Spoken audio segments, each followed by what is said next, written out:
Okay, it's time to begin our workshop period here.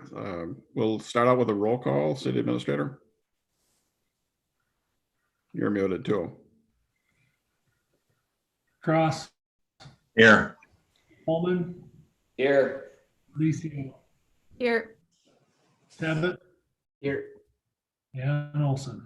Here. So at this point, we will turn it over to our contract engineer, Mr. Welch, to lead us through this feasibility report. Can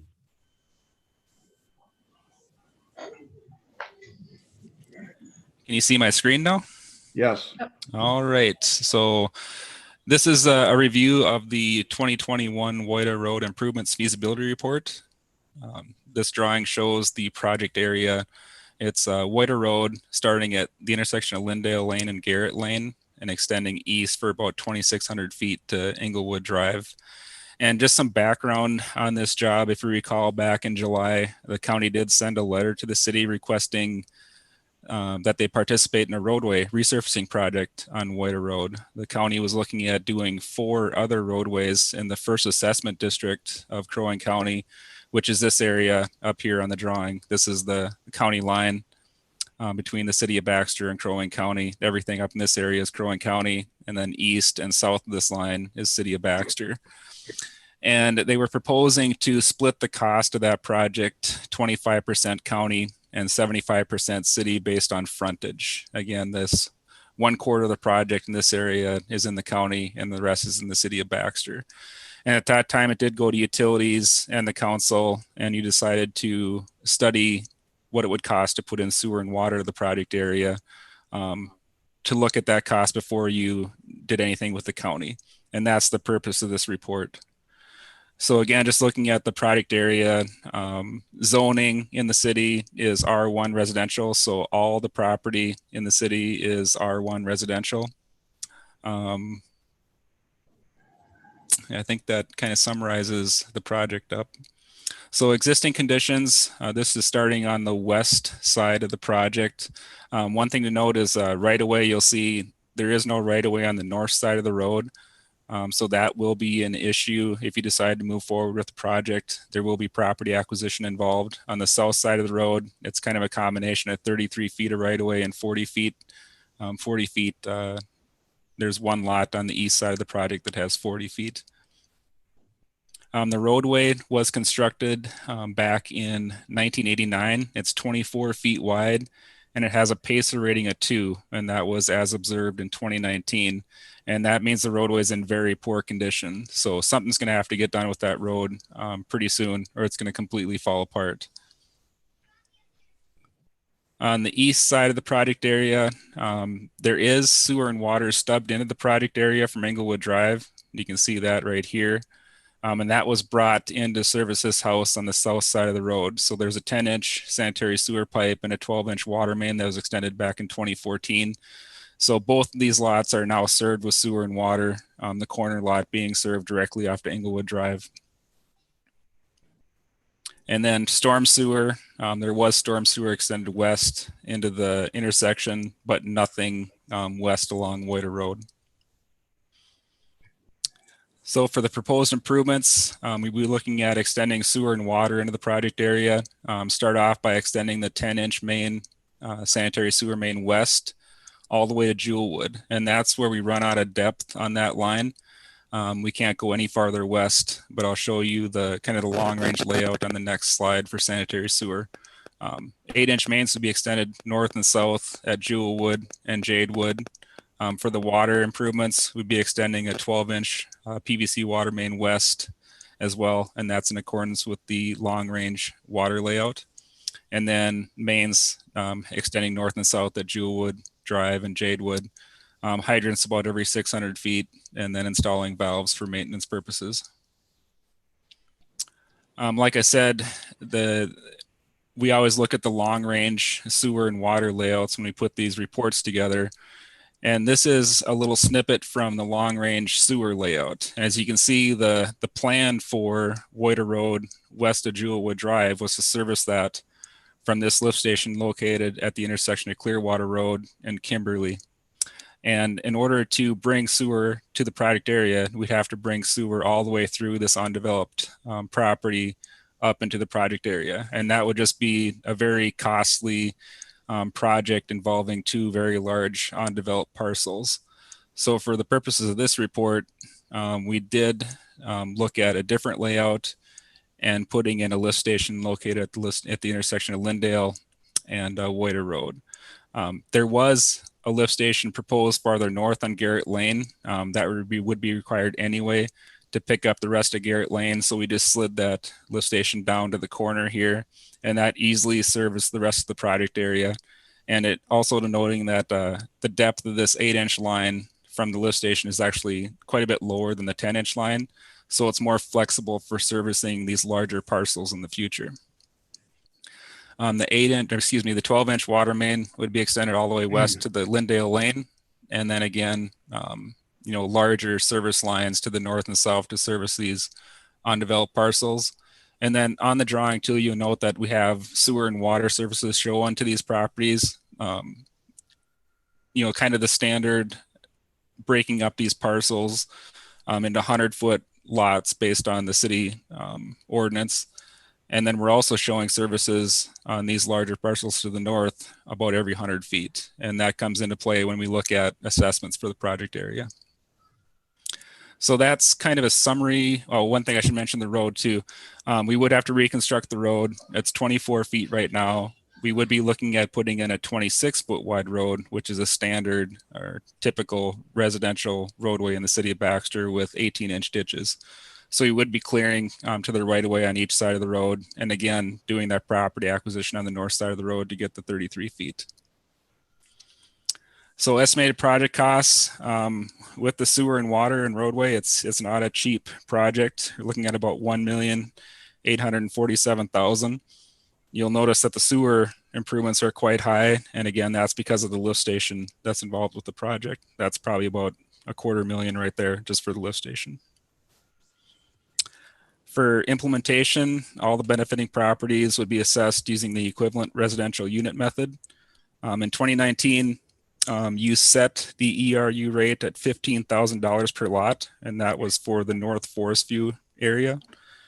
$4,500 for water, $4,500 for sewer, and then $6,000 for roadway. And that was for projects beginning this year. In your policy, you did say that ERU assessment rates would increase by 3%, or the consumer price index, whichever is greater each year. So for this project, if you were to go ahead with doing this project next year, we did increase those rates by 3%. So the water ERU assessment would be $4,635. Same for the sanitary sewer. And then the roadway would be $6,180. So for the water improvements, estimated project cost is $489,535. There's 39 estimated ERUs in the project area. And at $4,635 per ERU, comes up with a total assessable cost of $180,765. And then the remaining city costs are $308,770. For the sanitary sewer improvements, same methodology. There's 39 ERUs. The ERU assessment is exactly the same. So the city will be collecting $180,765. And then the remaining costs are $633,325. Again, higher because of that lift station that's involved with the project. And for the roadway improvements, same methodology, except the ERUs go up by 1 from 39 to 40. And that's because there's one house on the project that was served with sewer and water prior, but we don't believe they were assessed with roadway at that time. So they would get a roadway assessment with this project. At $6,180 per ERU, total estimated assessable cost is $247,200, and the remaining city costs are $296,000. So this drawing shows the estimated assessments in the project area. So each circle represents one ERU assessment. And then inside the circle, there's an SW or R standing for sewer, a sewer assessment, a water assessment, and a roadway assessment. So I guess starting on the southeast side here, this is the house that was previously served with sewer and water in 2014. We do include a roadway assessment for them. As we head west, there's quite a few undeveloped lots in here. They can't be split, but they're either owned by people that are located outside of the project area or a developer. So they all get an initial assessment as part of this project. These two parcels on the south side are larger and can be split, so they would get future connection charges, and that's what's shown by the blue circles on these lots. This parcel on the northwest corner of the project is currently located outside of the city limits, but if we break it up into those 100-foot lots, there's 12 assessments on this parcel. And then this parcel located within the city, again, a larger undeveloped parcel, would have 11 assessments. So a summary, cost summary, the initial assessment for parcels located inside the city limits would be $358,440. That initial assessment on the parcel located outside of the city limits is $185,400, and that's based on those 12 ERUs for that lot. Future connection charges for future connection charges for the two parcels on the south side of the road that can be split would be $64,890. And then the whack and sack collected from existing homes in the project area would be $2,400 each. So the total assessed cost would be $613,530. And then the city cost would be $1,238,335. So percentage wise, it's about 33% assessed and about 67% city costs. The one thing to keep in mind, though, is that the future connection charges and the assessments to the parcel located outside of the city would likely have to be held by the city at this time. So with the 64,890 and 185,400, the initial city cost would be $1,468,625. And that's one thing the city would have to address if you move forward with this project, is that assessment to the parcel located outside of the city limits. Technically, you can't assess them at this time. You'd have to annex that property or have some type of agreement with the property owner in order to assess that amount. So the city would be holding on to that until such time as that property was annexed or developed. And then the last slide just shows what would happen if you just decided to go with the county project and just do a mill and overlay project. The county's estimating that cost at $120,000. Based on that 75-25% cost split, city would have 75%, or about $90,000 for that project. You could assess for that cost. If you use the same ERU methodology, it comes out to about $3,215 per ERU. And that's based on 28 ERUs, which does not include that lot that's located outside of the city limits. So that's kind of a summary of, what it would take to get sewer and water to this area. I guess you kind of got to look if it's worth pursuing that at this time. Otherwise, I know the county is looking for an answer on if you want to go in on a roadway resurfacing project next year. So that is something that they probably want to get going with design, bidding for next year's construction. So with that, I'll stop and I can answer any questions you have. I think it's important just to reiterate, not only the council, but anybody who might be listening, that this is not a public hearing. This is not a green light project. The council had authorized a feasibility study to find out if we were going to join the county on the road project, what additional costs would there be to do it right, quote unquote, right from the get-go with sewer and water. So that's what we're looking at tonight, is the acceptance of this, and ask questions about the feasibility report. Not in any way, again, signaling that we're going to move forward with this. So I just got a few questions. I could just jump right in, I guess. When you're looking at the road costs there, Eric, we've had tremendous issues with dewatering up there with low water table. Do you have big enough numbers in there? Where does that number show up? Dewatering costs have been built into the sewer and water portion of the project cost estimate. Okay. So yeah, I mean, they're difficult to for us to estimate, but we base that on past projects, and it can be anywhere from example $35 to $50 per foot. So it's a significant cost that's in the cost estimate. Okay, so but you have it in there, is what you're saying. Yes. Yep. Could you just refresh my memory anyway of why we went the distance we did to the west originally? Was that the stopping off place that made sense for gravity, or what was the situation there? Oh, the long range layout? Well, when we going the 280 feet or whatever it was west of Englewood. Yeah, back in 2014. Yeah. I don't remember the exact details there. I think we were just trying to get sewer and water to this house that was being constructed at that time. Okay. Maybe Trevor or Jeremy remember those details, but we did extend it west just for this parcel. Okay. Yeah.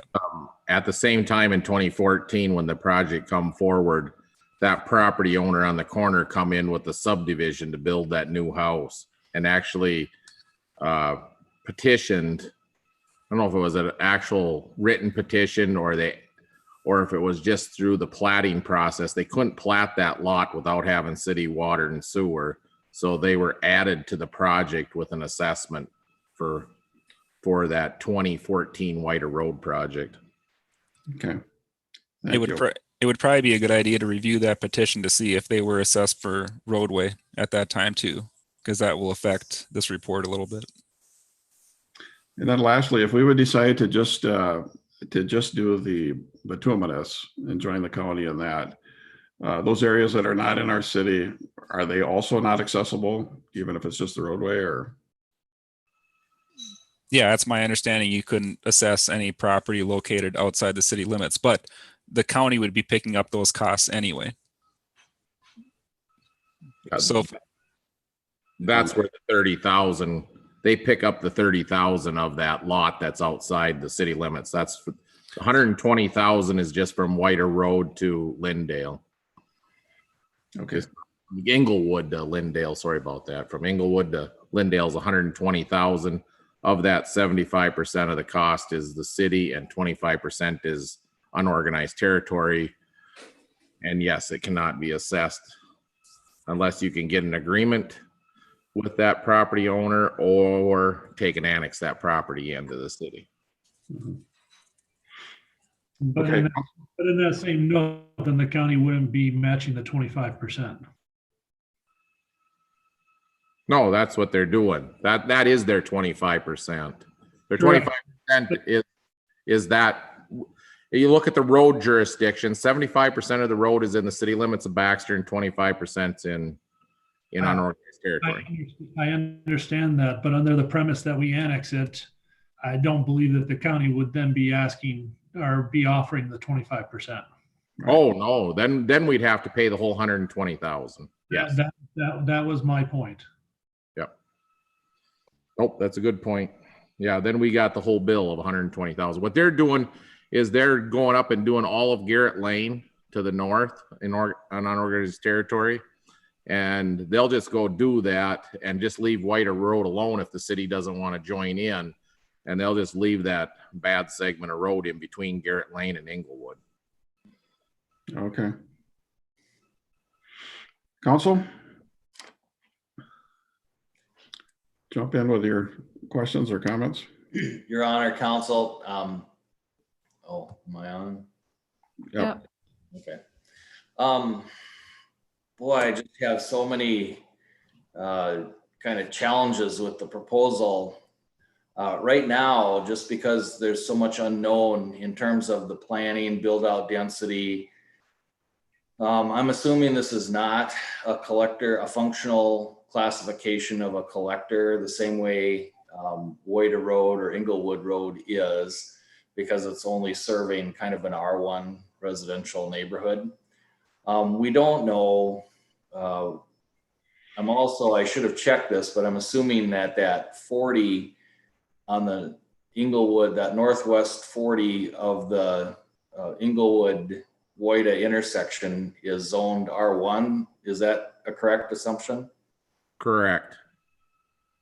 So where I struggle is we're kind of showing our standard methodology of 100 every 100 feet a lot, to calculate assessments, but it almost seems because of the location of this 40 and the 40 to the west, it's in unorganized territory, that really are kind of primed for transit orientated developments. It's right on kind of two north, south, and east, west major collectors. It has full city services available to it. But we just don't know that. The planning isn't in place. We don't have a developer kind of knocking at the door. And so the 100-foot lot on that 40 acres, the east 40 on the north side of Woida, it just seems like there should be a road in there somewhere going north, and it would very likely align with one of the two roads that the city already has built to the south. But because we don't know, we aren't really kind of calculating for that. And because we don't know what that potential density is, my guess is we've sized the lift stations and the water main based on an R1 pattern, because that's what our zoning is today. But if we, as a city, decided this should be R3 density, for example, that might change the feasibility. So, we're a little ahead. The project is ahead of where the planning is right now, the way I view it. With that said, I'm in the camp of, looking at how long it takes the city to kind of plan these areas, get the kind of development densities and planned unit kind of considerations in line. I'd be more inclined to just pave it and pave, sewer, water it, just participate with the county in paving, and then wait unless there was another driver. If we do that though, I would recommend that we work with the county to either acquire additional right-of-way so that the road is in fact as wide as it needs to be in the future, and that we do pave bike lanes on there and sign it for no parking. All that's predicated on the notion that we would sewer the Lindale neighborhood, which we know needs sewer and water services from the south. Is that a wrong perception on my part? Does the sewer and water for Lindale have to come from the north?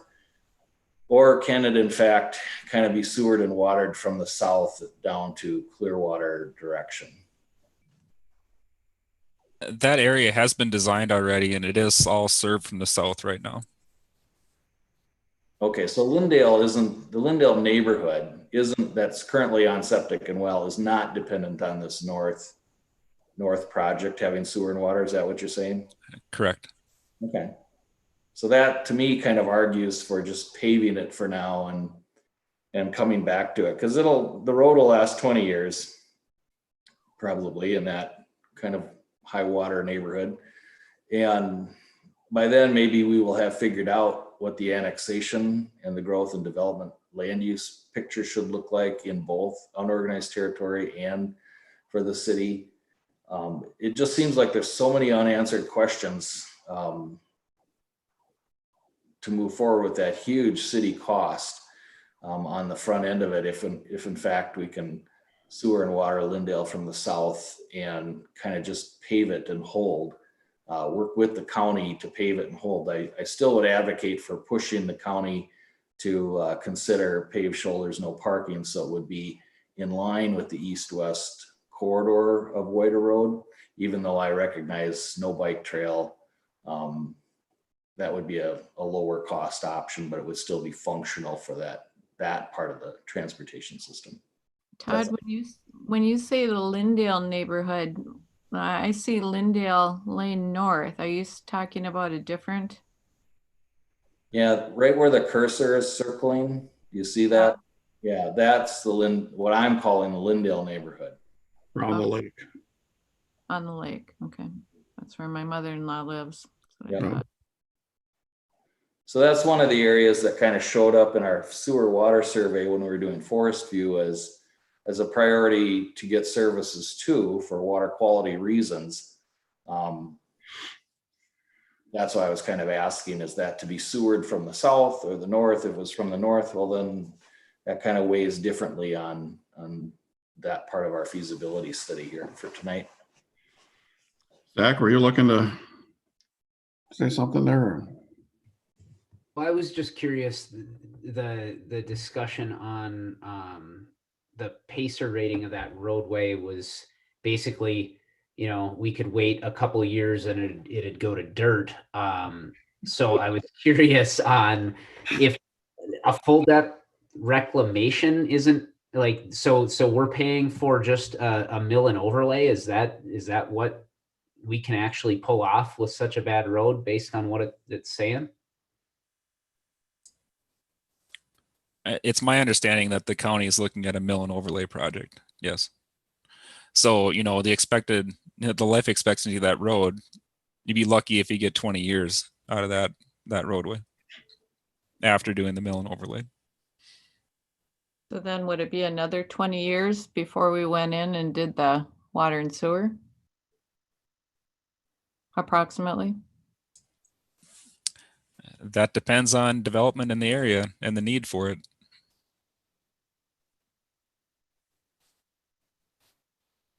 Another question I had on this was just, so I'm trying to picture the area, but I think Mr. Holman brought up, so Woyda Road to the east of here is wider than Woyda Road that we're talking about resurfacing right now?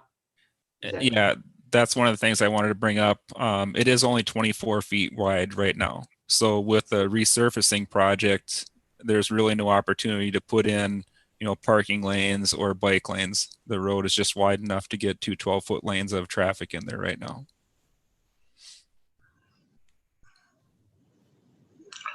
Mr. Mayor. Sure. Yeah, I agree with Todd, but maybe for different reasons. I think if we're going to do something, we got to stick with a road project because of cost. I mean, mill and overlay, we're looking at $3,200 per unit or per ERU there. And if we are looking at a full-blown sewer and water and street project, we're looking at city cost alone at $32,000 per ERU, plus the $15,000 or $16,000 a homeowner is going to pay for each ERU. I don't know where we're going to keep coming up with this $32,000 per ERU and how the city's going to just keep affording to do that every time we come in and do a roads project or a city sewer, water and roads project. So I'm in the camp for just doing a roads project, but no, I want to note that is just a 24-foot road. There's no bike lanes or extra pavement in that $3,200 per ERU.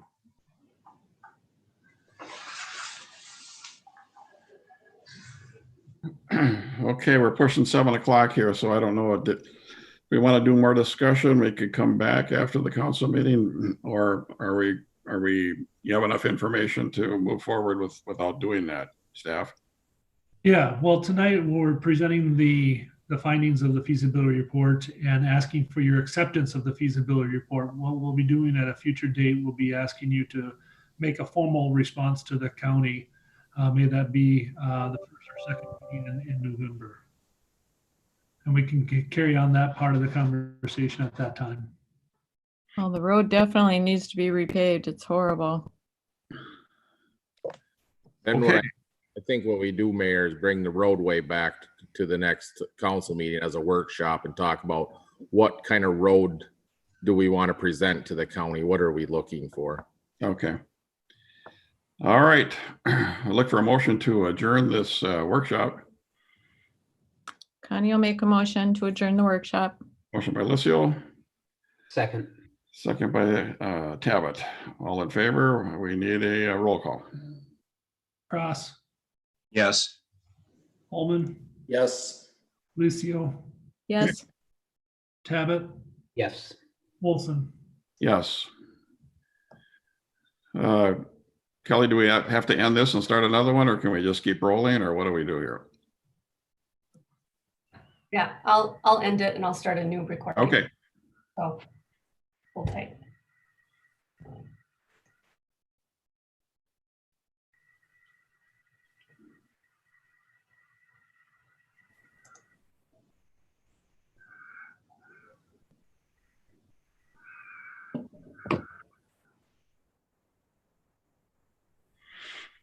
Okay, it's a little after 7 and time to begin our regularly scheduled city council meeting. The first thing we'll do is a roll call one more time. Cross, Here. Holman, Yes. Licio, Yes. Tabit, Here. Olson. Here. All right, the next thing is if you would join me in rising and pledging to the flag.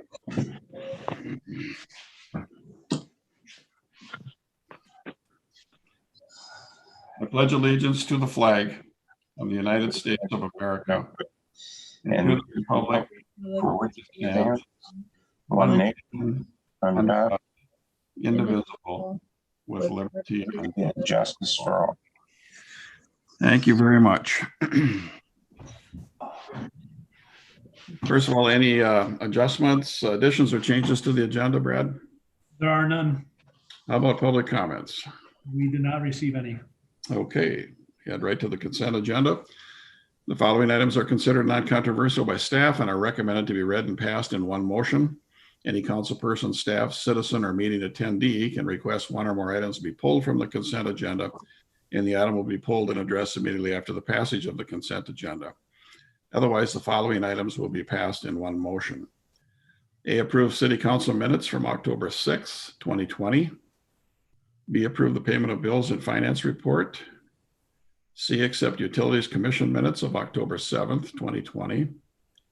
D, accept Country Club Estates feasibility report and limited use agreement to approve stormwater discharge into city storm sewer system. E, approve Anderson Brothers Construction Company of Brainerd LLC change order number 3, increasing the contract price by $11,992.45, changing the final completion date to October 30th, 2020 for the lift station number 11 reconstruction project. And fund $7,994.97 of the trail repairs from the general fund parks maintenance department professional services budget. F, approve the Anderson Brothers Construction Company of Brainerd LLC partial pay estimate number 1 in the amount of $112,346.82 for the lift station number 11 reconstruction project. G, accept the Whiter Road improvement feasibility report. H, approve the Bolton and Mink Inc. engineering contract fee amendment number 1 in the not to exceed amount of $50,560 for the 2022 Inglewood Drive Railroad Crossing and associated roadway improvements project. I approve LRRL, let's go with that way, Larson Excavating Inc. change order number 5 in the increased amount of $3,045 for the 2020 South Sanitary Sewer Interceptor, North Forest View Improvements, and North Forest View Stormwater Outfall Improvements project. J, approve RL Larson Excavating Inc. partial pay estimate number 5 in the amount of $1,555,744.79 for the 2020 South Sanitary Sewer Interceptor, North Forest View Improvements, and North Forest View Stormwater Outfall Improvements project. K, 2020 Fairview Road, Golf Course Drive, Excelsior Road, and Trail Connection, and 2020 Oakwood Drive Trail Connection Improvements Project, change order number 4. L, approve Anderson Brothers Construction partial pay estimate number 6 in the amount of $564,224.04 for the 2020 Fairview Road, Golf Course Drive, Excelsior Road, and Trail Connection, and 2020 Oakwood Drive Trail Connection Improvements Project. M, approve USICG, formerly Hildi Inc. contract to provide a required OPEB actuarial valuation study in conjunction with the GASB 75.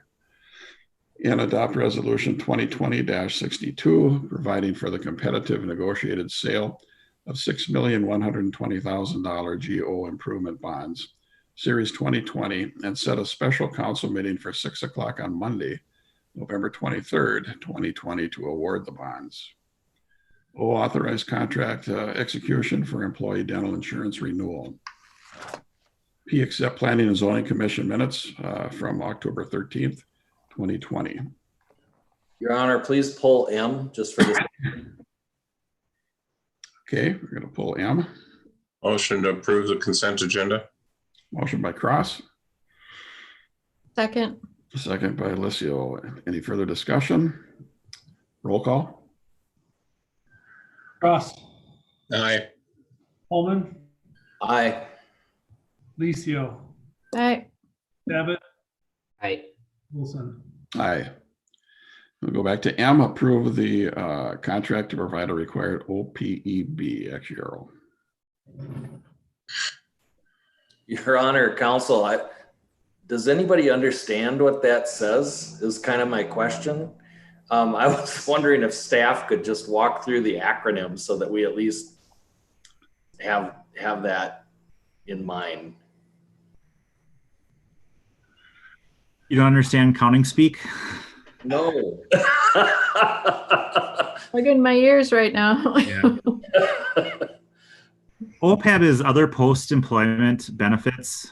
Basically, what we're required to do is provide an estimated cost of what it is costing the city to continue to provide health insurance to retirees that continue to stay on the plan. Some cities have a major expenditure related to that because they provided that benefit to their employee groups years ago because it was easy to give that away. And then that's mushroomed into a pretty significant cost. As we know, people live longer, health insurance costs continue to escalate and so forth.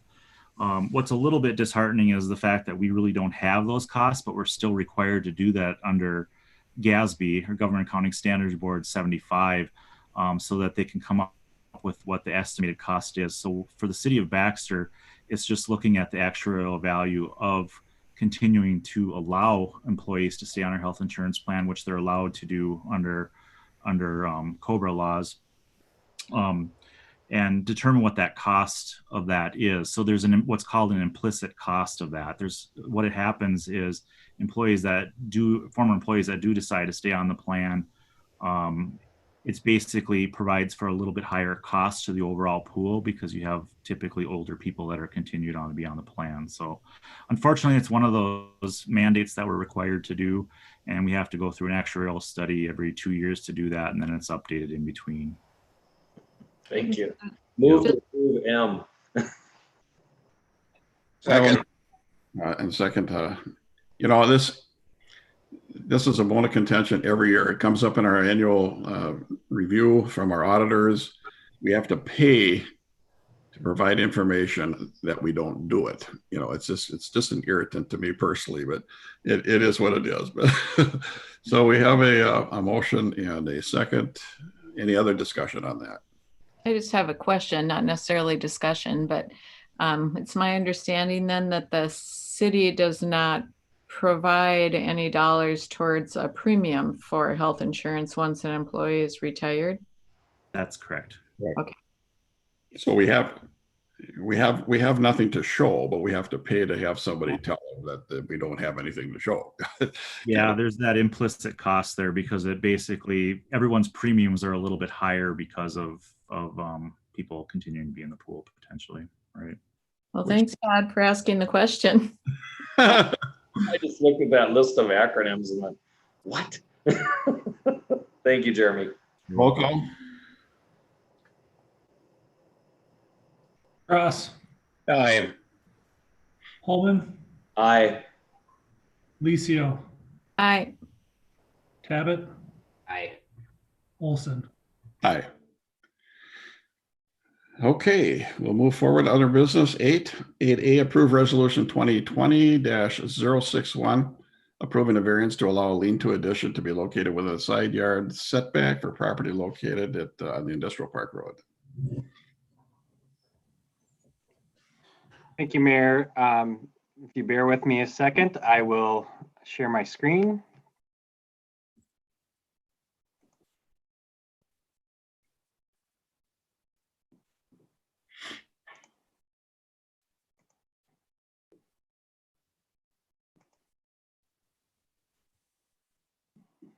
Okay, so this is a request for a 6-foot setback variance where 10 feet is the required setback for pampered pets located in the industrial park. The variance would allow for a roofed structure, a lean-to structure addition onto the west side of the building to be set back 4 feet from the side lot line.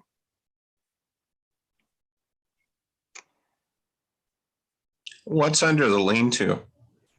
Yeah, so in the lean-to, the is currently a 8-foot fence enclosure, and on the west side of the building, the business owner and their employees take the dogs outside of the building on the west side of the building for bathroom breaks, and it's currently enclosed with a fence, but there's no roof over it. So this is a roofed structure addition to provide some weather covering for the employees as they take pets outside within the yard area. Can you guys, I'm gonna try to close out of, there's a caption on my screen. I didn't know if you could see that. Yeah. Okay, so this is a variance for side yard setback. It's for a lean-to. Basically, the lean-to structure would be built basically just beyond the location of the existing 8-foot high fence, and you can see it on the west side of the building here. And so it's a roof with support posts on the southwest side of the building, and you can see the side lot line there to the west.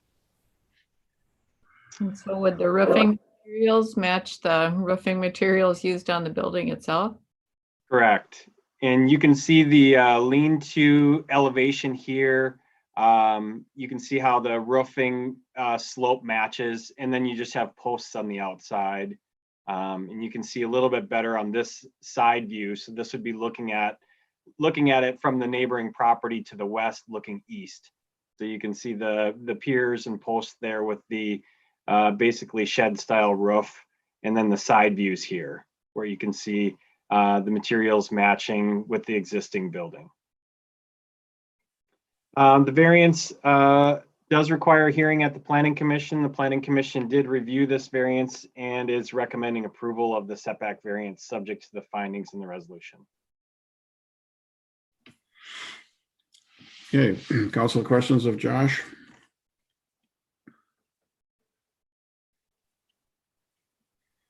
Motion to approve.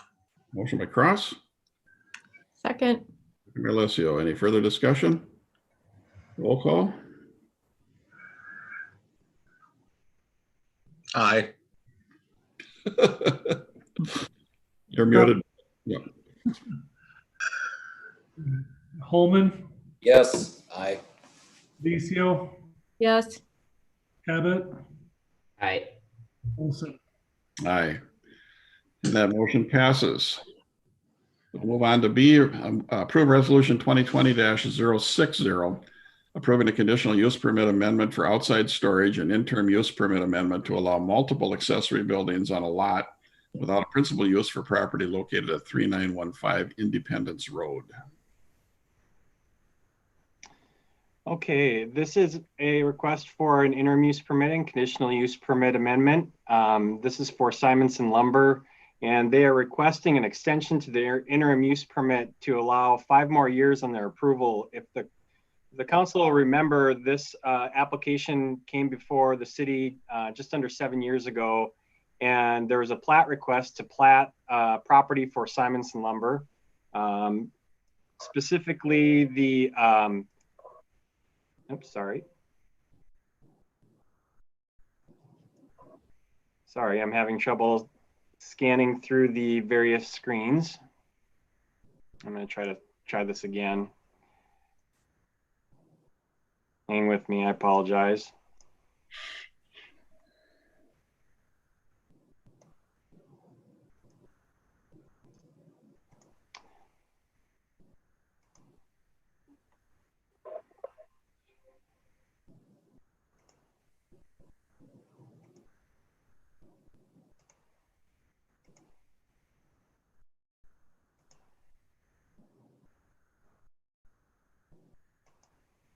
Okay, I think I may have gotten it. Sorry.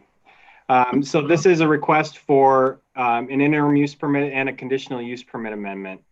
And when the applicant platted off the westerly lot on the subject property, there were a number of accessory buildings as part of the lumber yard business use that didn't have a principal structure. And so the council approved an interim use permit to allow this westerly platted lot that's on the screen without a principal use, meaning there's no office. Currently, Simonson Lumber leases in the Brock White and Simonson building, which is to the west, and the accessory buildings are on the lot to the east. I may have said that in reverse order. So the accessory buildings are on the lot to the east that Simonson owns. Their intent was to build an office building north of this far easterly building within 7 years, and that interim use permit is due to expire this spring. However, given the construction market this particular year, they have a need for some additional storage of product, and they are requesting to refocus their efforts on building another accessory building on their easterly lot and ask for 5 more years to build the office. And so that's the request for the interim use permit. So the building that's being proposed is in the south portion of the property. You can see it here. They currently have 2 buildings north of that, another building perpendicular to Independence Road, and a 5th building on the east side of the property. Also with the interim use permit would approve a temporary office building, and you can see that small building in the north west corner of the Simonson Lumber property. And that building would be conditioned on being removed. It's a smaller temporary office building that they would like to have in play until they build their permanent office addition. This is an elevation of what the building would look like. You can see it's got gable roofed. It is a metal structure consistent with the buildings that are already out on the site. And this is the temporary office building. So the interim use permit is needed to extend their approval for an additional 5 years, and it would approve the ability to build another accessory structure, actually 2 accessory structures on the building without a principal structure. There is also a conditional use permit amendment with the request this evening, and that's to allow a change to the outside storage plan. I would note that with the site plan here going back, the applicant would be paving the site. There's a number of areas on the site that are currently not paved with outside storage. So it would increase or remove some nonconformity with the lack of paving.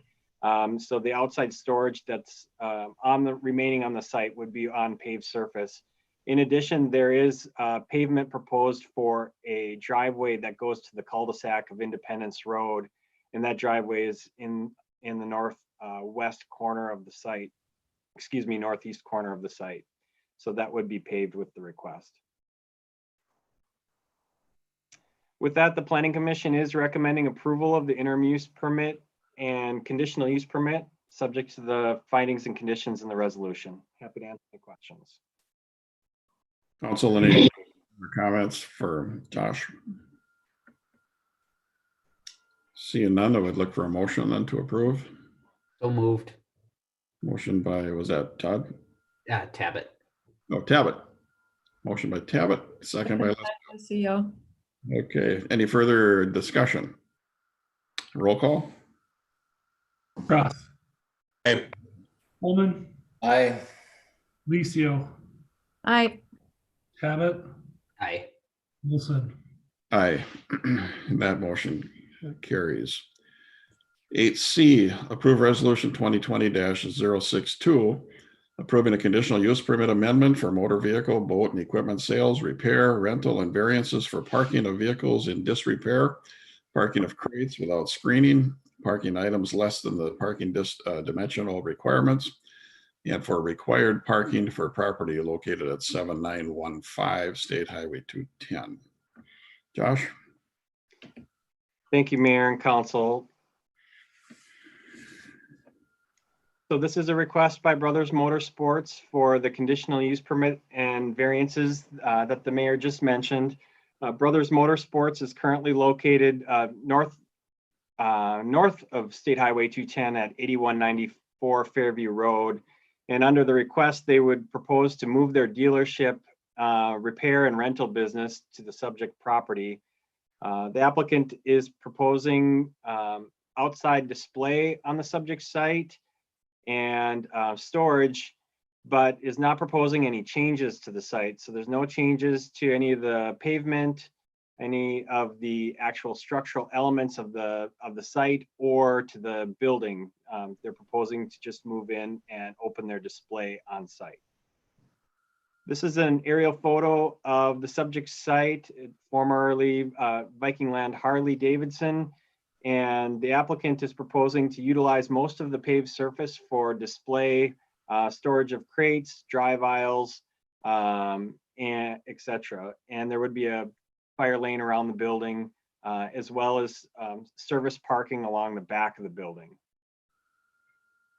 Looking at the site plan here, and this is a little bit difficult to see, but the building you can see in this portion of the site, the hatched area is the customer parking, and the area that has just the single slashed shading is the retail display. So you have retail display in the westerly parking lot in approximately this area, more retail display in the central part of the westerly parking lot, more retail display behind the landscaped curb island in the west parking lot, and then retail display in front of the building, as well as on the northeast and the easterly sides of the building, all on existing pavement.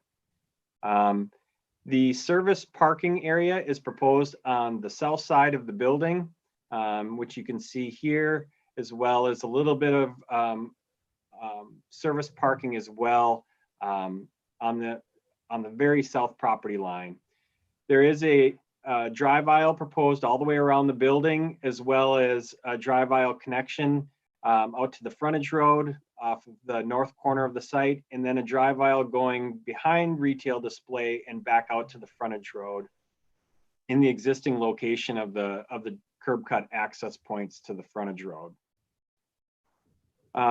Couple of screenshots of the specific site. So this is looking from the northeast back at the building. So again, retail display proposed around the front of the building here. Customer parking in front of the building on this wall. Service parking off the back corner of the site. And then looking at the another screenshot view, this is looking at the westerly parking lot. So this is the frontage road. The landscaped island that's existing would remain with retail display behind that, a drive aisle behind that, and then more retail display. And then in the back along the fence would be proposed crate storage. The applicant has identified a need for at maximum 150 crates, which are 4 by 12 in length and width by 5 foot high. Basically wood boxes that house power sports equipment, so jet skis, snowmobiles, etc. And those crates are staging of those products until they can be unpacked and assembled for retail sale. And so the applicant is proposing crates along the back fence of this westerly parking lot to allow at most 150 crates. So there would be the ability to stack crates 3 deep along the fence and 2 high for a total height of 10 feet for crate storage. So moving into the request specifically, there is a conditional use permit being requested, and the ordinance in C2 requires any retail sales, any vehicle repair, and any rental businesses to require conditional use permits. And there's separate ordinance standards for each of these 3 uses. So there's a conditional use permit needed for retail sales. service, and for rental.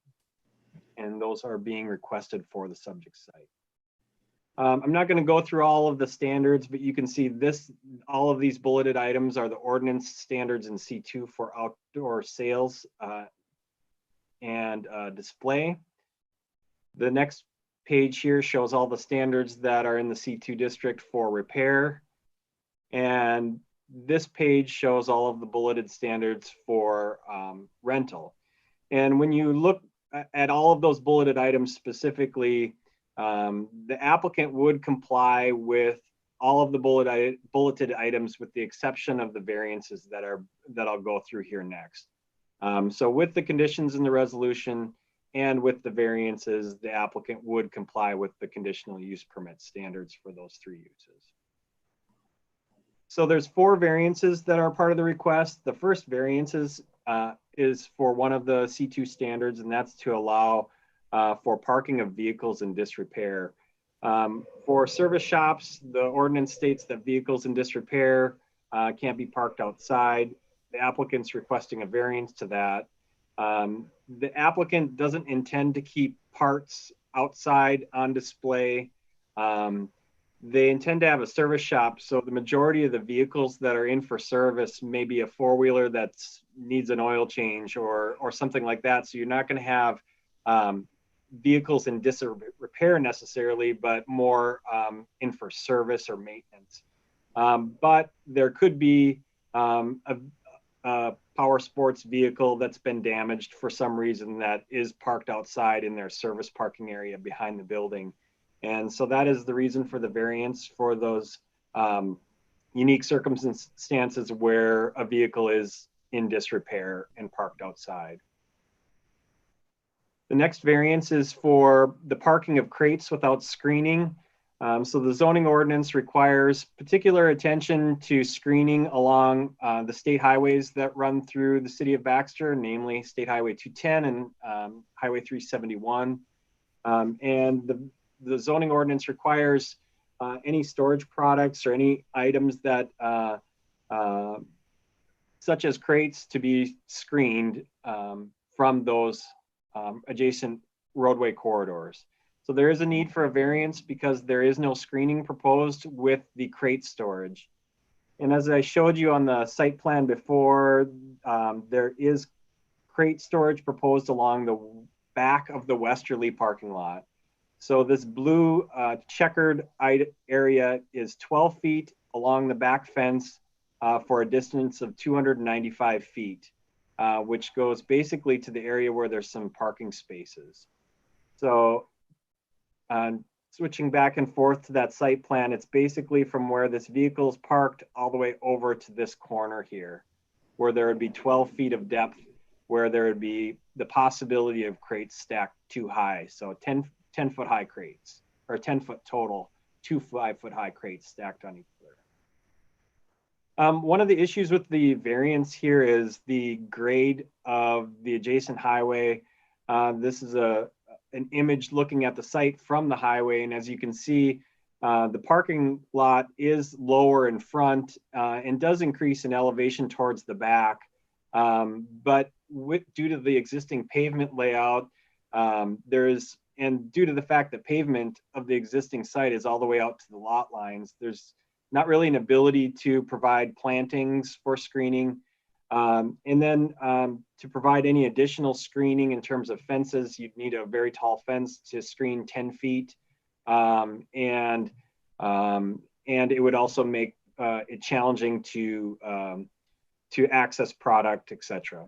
So there is a request for the variance for the lack of screening for the crates in the back of the westerly parking lot. 2 more variances with the request. The next one is to allow the parking of items less than the dimensional requirements in the ordinance. The ordinance does have a standard that parking shall be of retail displays shall be in parking display stalls of 9 by 18.5 feet, which of course is the dimensions of a vehicle's basically a parking stall. And there's a variance requested for that because striping that for a power sports dealership for retail display really just doesn't make sense for retail products that aren't the size of cars. They do sell trailers, and so that might be appropriate for some of the trailer parking area, but for the most part, they have jet skis and snowmobiles and four-wheelers, etc. And so there's a variance so that they don't have to stripe their retail display in 9 by 18.5 foot striping. The last variance is to allow parking stalls. So this is employee and customer parking to be less than what the ordinance requires. Specifically, the site is proposing 27 total parking spaces for the public and for employees. The ordinance, when you do the math and break down that building into its various uses of service, warehouse, office, and retail space, requires 47 parking spaces. So they're below the ordinance standard. One item to note with this variance is that staff did add a condition to the resolution that if there were ever a documented parking problem on the site, because there's really no other space to go with being surrounded by major roadways, there's really no extra space for parking to occur off-site, that if there is a documented parking problem, the applicant would be required to remove retail display area as needed from the site in order to add parking to solve any parking problems that occur. With that, the Planning Commission is recommending approval of the conditional use permit and the variances that are requested. Happy to answer any questions. Okay. A lot of information there. I have a question, Mr. Mayor. Yeah. When putting this together, did they give you a breakdown of their employee numbers for parking? To answer your question, they did not. Our parking ordinance bases all of our parking requirements based on square footage of the building. They did have indicated that they feel there's enough parking being proposed for their business, but we didn't get into specific employee counts at this time. You can probably ask that question here in a minute. Any other questions or comments about what you've heard so far, Council? Your Honor, Council, first of all, I'm concerned about the screening variance a little bit. When I think about this application, being right on Highway 210 and powerfully visible, we worked hard with islands and parking configurations and landscaping that included trees and separation to kind of break up the mass, I guess, or the contiguousness of parking lots. And this site is triangular and just geometrically a challenge, no matter what. It's a challenging site. And then that elevation down from the road, that's a challenge. But I'm just concerned. And so when I thought about this, and I did ask Josh the question ahead of the meeting, are we treating everybody the same? Are we treating businesses the same? And so Home Depot has an outdoor sales area that isn't screened, but it's kind of out. Walmart has one. The big box retailers do have areas where product that is for sale, like the crates in this example, are there for short and interim and sometimes seasonal purposes. But I don't have a bright answer for what to recommend, as a person recommending for screening, but I'm just concerned about a 10-foot high wall of bright colored boxes, that represent the vehicles to be sold, and kind of what that looks like from the highway. It's hard to get my head around that. And if we're doing justice to the screening part of the ordinance in granting a variance. The second part that I have concern or thoughts about, and it really isn't part of the application, but it's relevant to the business operations that I would just kind of bring attention to. If I'm understanding correctly, they're going to keep the current business on the north side of 210 operational, to do some of the services that they've traditionally always done.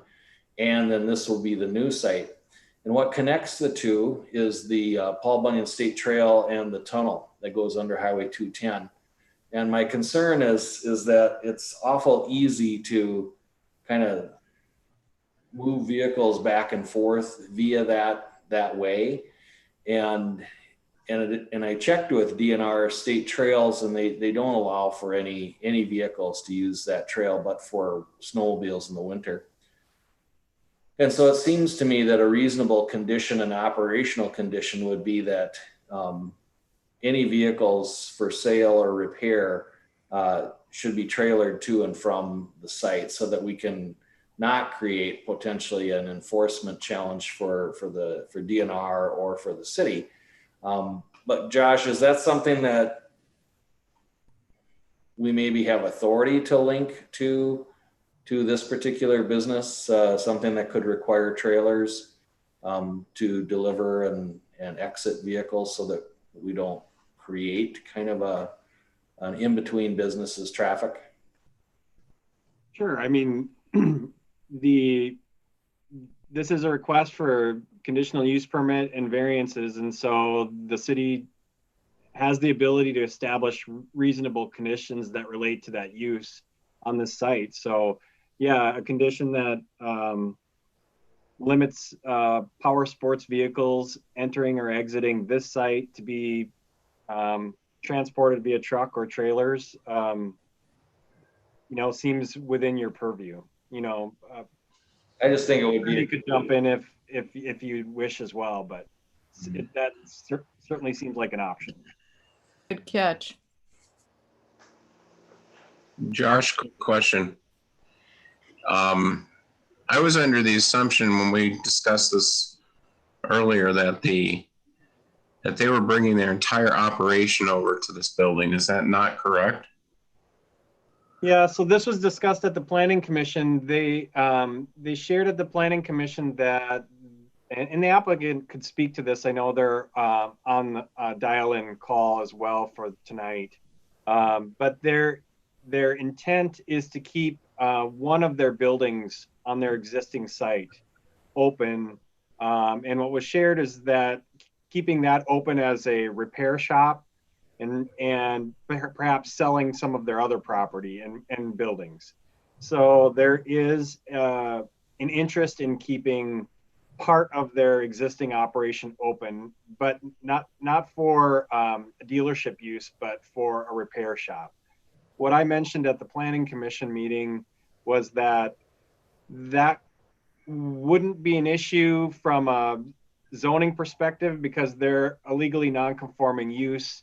There's no documents of CUPs on record for that site, but it's a legally non-conforming dealership, meaning that it can continue, and repair shop. The issue would be is if they maintain the properties north of 210 and had no one in the buildings, and the buildings lights are off, there's no employees, and they're not operating a dealership or a repair business and just had it as a storage site, that would be a violation of the ordinance, because then it would be a storage site as a principal use, and that's only allowed in the industrial zoning district.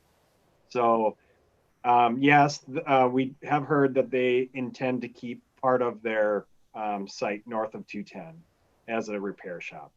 And perhaps the applicant, when Mayor, if you do want to call him in to address that, they could put that on the record as well. We will in a minute. I just want the council to get their questions answered first. And sure. Anything else, council? Okay, we got people on the line. Spokesperson would like to weigh in and give us your thoughts and maybe answer some of the questions that have been posed here. That's who you are. And Unmute him now.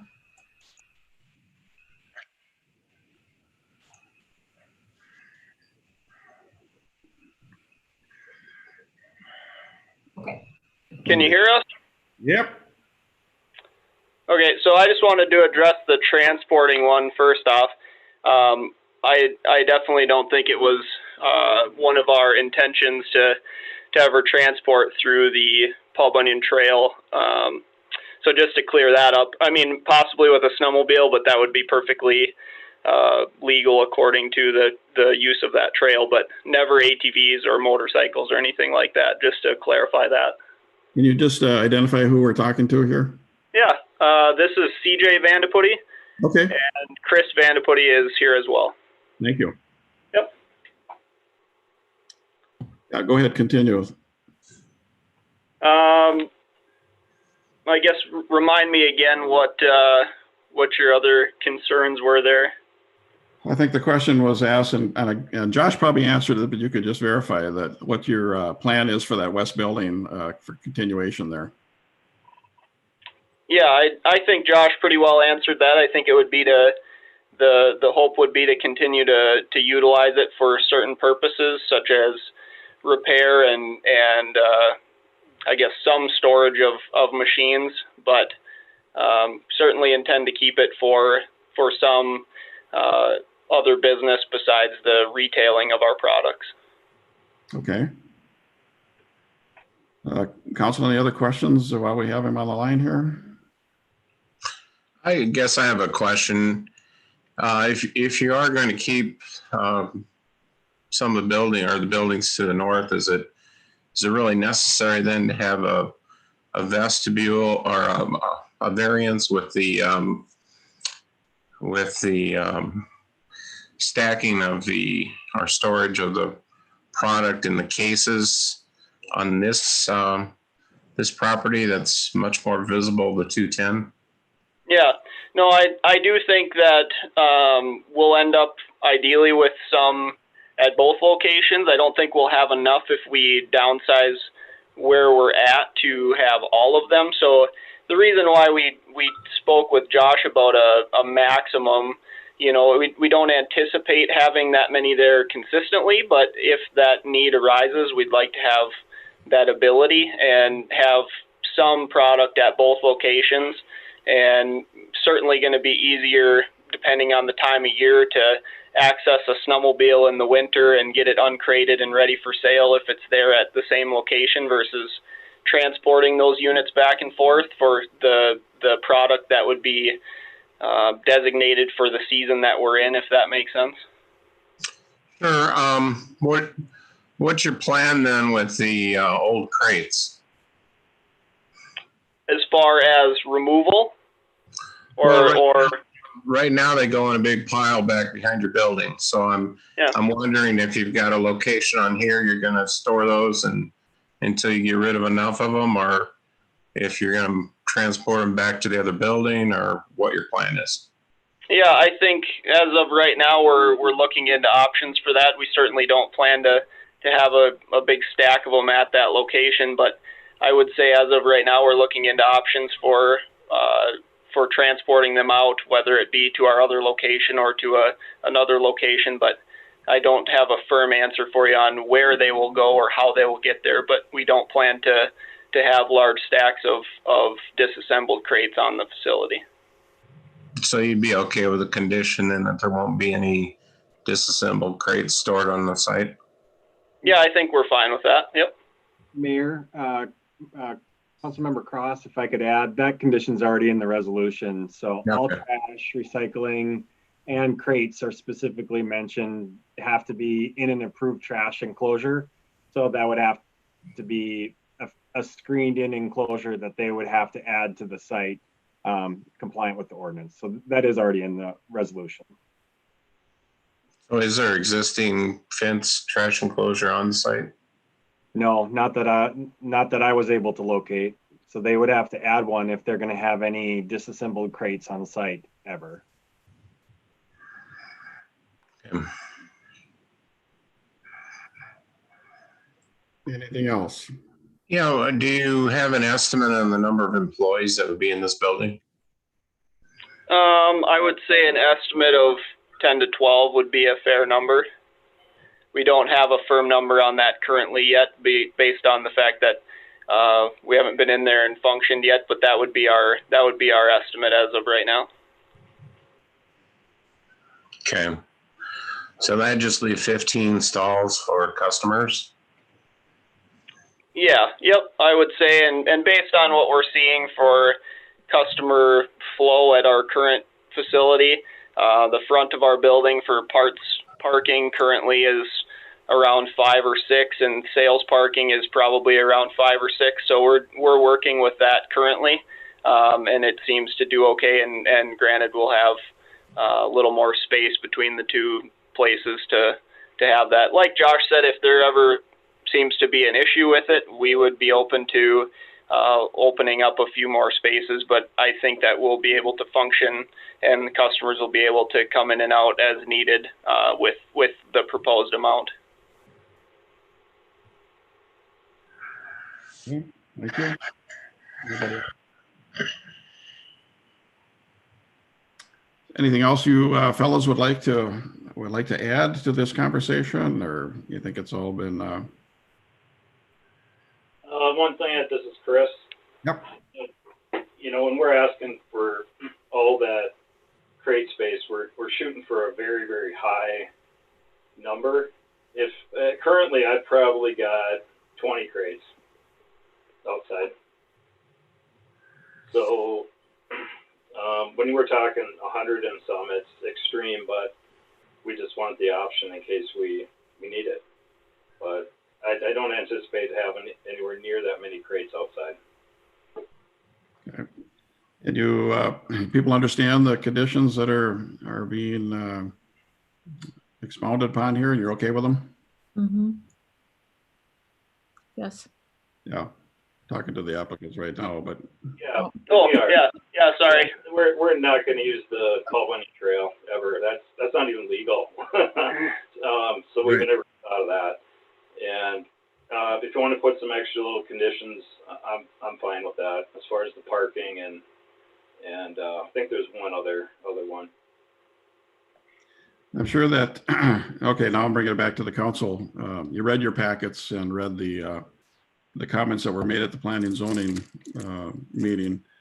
And one of the concerns, and it's in there a couple of different times, is when you drive by what they have right now, the two concerns, number one, is all that going to fit over on this site? And then number two, what will it look like? And you know, oftentimes we're caught in the middle of, we don't want to be seen as not being cooperative with businesses, with new businesses. And obviously we don't want to see empty buildings. We want to see things happening there and want people to be able to fulfill their goals and dreams also. The other part of that line is we also have a responsibility to the city as far as aesthetics are concerned. And I think Councilmember Holman touched a little bit about that. You know, are we being fair with everybody and what everybody else looks like? And this is a major highway, thousands of cars a day, which obviously is one of the reasons I'm sure they want to be there. But it's also very, very important of how it looks, because it represents our city and it represents other businesses actually too. And I would assume you people are concerned about how it's going to look. It's your business, and it's a reflection on you too.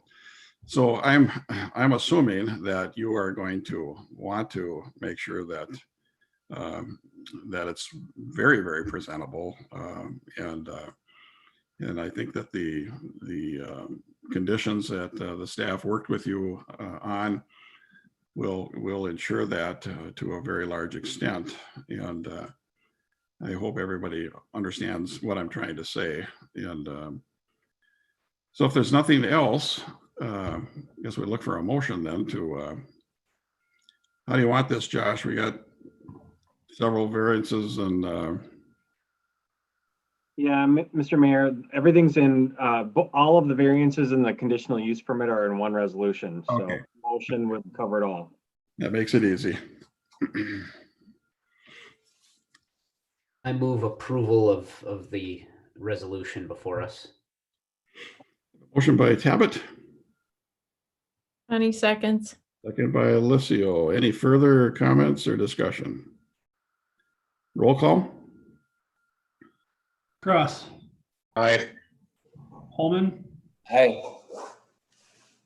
Licio, Aye. Tabbitt, Aye. Olson. Aye. That motion passes, and good luck, fellas. And looking forward to great things for you there. We move on to council comments. Number 9, I'll start with Connie.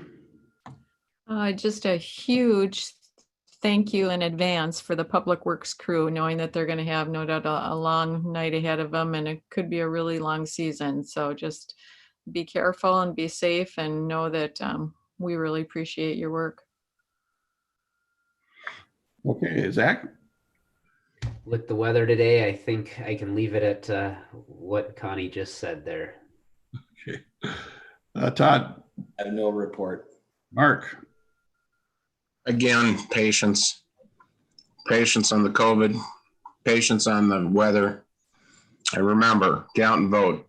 Thank you. Yes. And along with all of that, watch out for those snowplows too. I mean, they're bigger than you, and they can't always see everything either. So cut them a lot of slack in space. Administrator? Just one item, Mayor. The Chamber of Commerce has scheduled their annual celebration of excellence that is scheduled for Thursday, November 19th. If any of you are interested in participating or attending, please let Kelly and I know, and we'll get you scheduled or registered, I should say. Is that during the day, or is that in the evening? Evening, early. It's typically starts at 5 or 5:30. That's a separate thing, huh? Okay. All right, is that it, Brad? That is all. Okay, city attorney, anything? No, I don't have a report. All righty. Are you looking for a motion to adjourn? Connie will make a motion to adjourn. Motion by Alessio. Second. Second by Tabit. All in favor? Roll call. Ross. Aye. Holman. Aye. Lucille, Aye. Tabit, Aye. and Olson. Aye. You guys, it's slippery out there. Be careful driving home to your houses. Be careful going upstairs.